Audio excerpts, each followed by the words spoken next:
આજે તો 7 દિવસ હાલીને રણુજા પહોંચીને રામદેવ પીરના દર્શન કરી લીધા.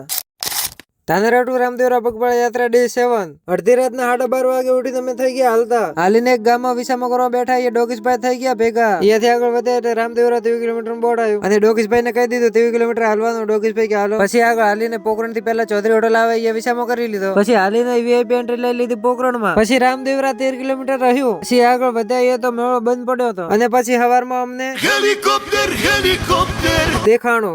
દૂધ લેવા જાય, દૂધ લેવા. क्या बोला तूने? પછી આગળ મને જિંદગીમાં પહેલી વખત ખુલ્લી ફાટક દેખાણી.